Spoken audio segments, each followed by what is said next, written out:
okukyajinga abazadde baffe ssente ate ssente nnyingi ko Meeya tujja kusaba tukolere wamu tulabe nti abazadde baffe bano tebanyigirizibwa ssente babakyajinga ssente nnyingi ekitali kirungi at least baba batudde nga bakkiriziganyizza 60,000 okukulya si nnyingi naye batuula ne banyigiriza abazadde 20,025 eryo liba likyali ssomero lya gavumenti musasuza abazadde school fees ekyo president takyagala government policy eri nti abaana basomera ki bwereere kyeva tuteekayo capitation grants mu masomero so twagala abaana basome ate basomere bwereere abaana basomere bwereere era centers abantu baffe bajjeyo bafune obujjanjabi bwereere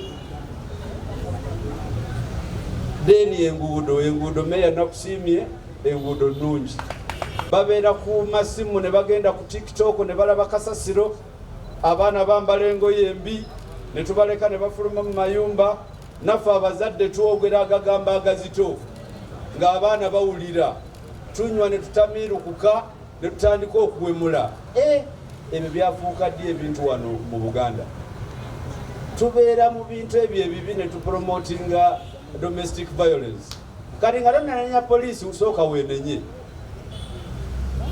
tuwemula tusaddaaka twabadde busukumaawo omukyala yasse omwana wa mujjawe yeetabye n'omwami we ne babonyabonya omwana paka lwe bamusse good enough basuspect tubalina era bagenda mu kooti basse omwana bamukubye ne bamutta omukyala oli atazaala mwana yeegasse n'omwami basse omwana kati nga tonanenya poliisi sooka weenenye naye ngaebyo byonna bivudde kukwerabira Katonda omuzadde ekirabo kyowa omwana kumuyigiriza Mukama n'okumusomesa empisa kikulu ebola kati osanga abakulembeze ku budaala gye babeera nga boogera ebigambo ebitali birungi that is totally wrong nalabye oli yabadde Soroti n'avuma why would we do that abuse each other you know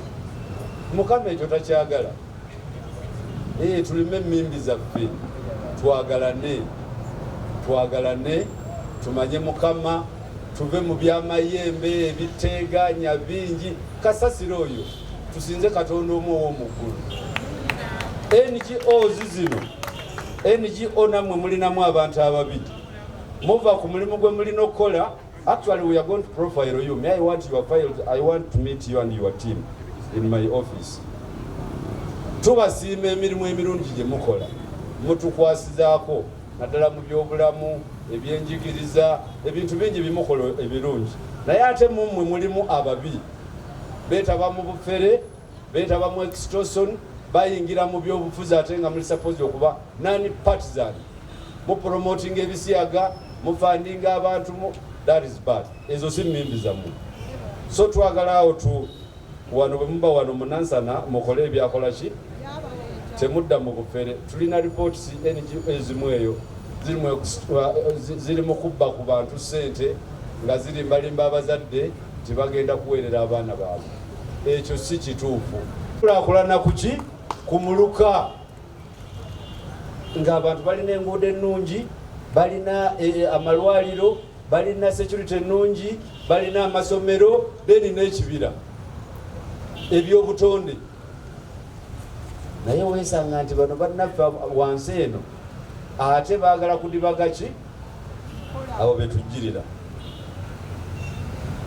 saako zino ez'emyoga president azitaddemu ssente naye ate weesanga nti saako ezimu era abantu tebaagala kusasula ssente ofunye ssente bazikuwadde okuzikozesa naye ate okusasula tokola ki naye nabaana abakulira saakoozi nabo tulinamu abatali batuukirivu so kyetugenda okutandikako ne town clerk owekitiibwa Meeya tulabe nti ssente zaffe abantu bwe bazifuna bazikozesa bulungi ku issue ya security DPC akoze clarification security obunanyizibwa bwaffe ng'abantu nga security agencies tezinnajja eyo ku bitundu zetuli abantu abatutawaanya mu bitundu eyo ate babeera muffe baana baffe tubadde ne security engagements twatandikira Matugga waliwo kagurupu k'abavubuka babayita Bakasolo Boys owekitiibwa Meya. Bakasolo Boys babadde bakwata abaana baffe batta banyagira ku pikipiki nga bakola ebintu ebikyafu bingi. Ne security meeting gye naleka mpadde directive era directive eyo yakola Bakasolo Boys bonna babafefese. Kati bagenda badduka tubadde tunoonya mbooli naye ng'ate abantu abamukweka abantu bakubitundu. Why would you hide a criminal, a very dangerous person like mbooli? So tuli mu security engagements tubadde Matugga nabadde Esangajjo ku Friday ku Saturday twabadde Kazo Mixed Central Zone twali ku Kibulooka. Lwaki tuleeta security meetings eyo? Twagala tutemere wamu empendo okulaba nti ebitundu byammwe bibeera sekiwa, tuyingire mu nnaku enkulu nga teri muntu n'omu akola ki. So naffe tubasaba mu coordinating naffe tulabe nga tulwanyisa obumenyi bw'amateeka, tulabe nga tuyingira mu nnaku enkulu n'okuzivaamu nga teri bantu babatawaanya. Amasomero ga gavumenti Meya yakyogeddeko nti abaana bangi kati bagenze mu masomero. President Museveni azimbye amasomero naddala wano mu Nansana municipality. Tulina amasomero ga gavumenti aga primary tulina amasomero 49 President Museveni gatuzimbye. Then tulina ne abasomesa gye bali ate tukyazimba amasomero. Yes, mu protocol zaffe eza security tetutera kwogera nga ba chairpersons baffe aba security committees we bali. So our current chairperson security committee era yasooka kukulagira naga gendo yogereko. So engeri gyantumye mbadde sobola kugaana naye ngenda kwogera bigambo bitono nnyo era still ebisinga yagenda kubyogera nkwata ku security.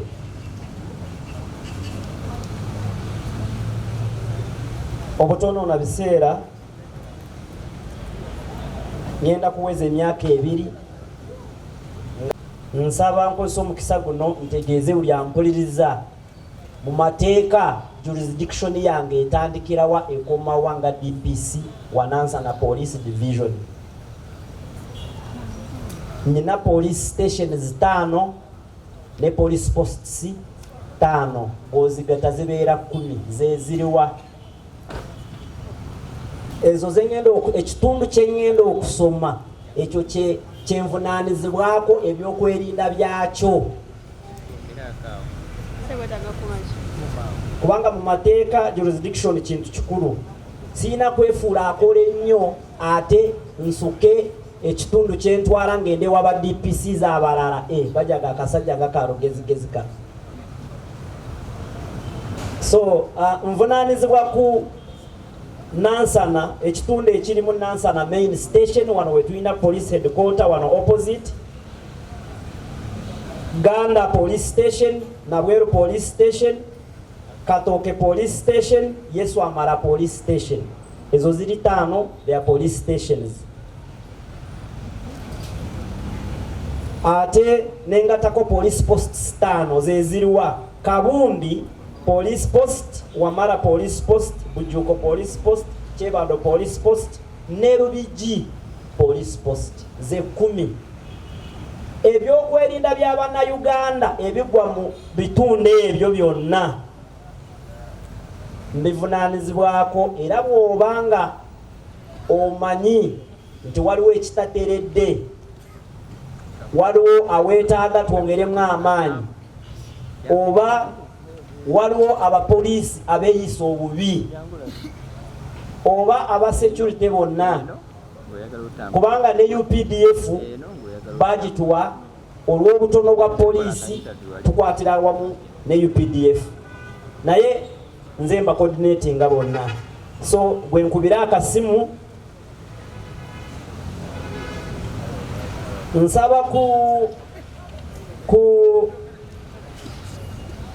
kubategeeza banange abali ku high table wano njala twala omukisa guno kwebaza abatuuze b'e Nansana Police Division.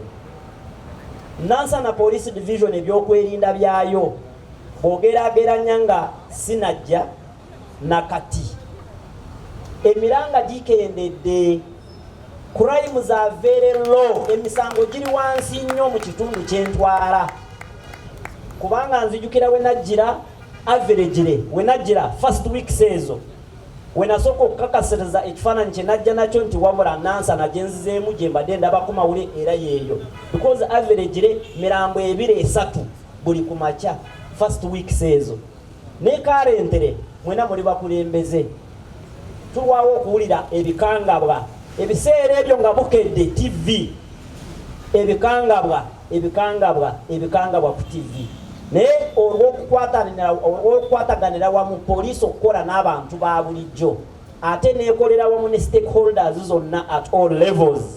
Police division is now one of the most peaceful divisions.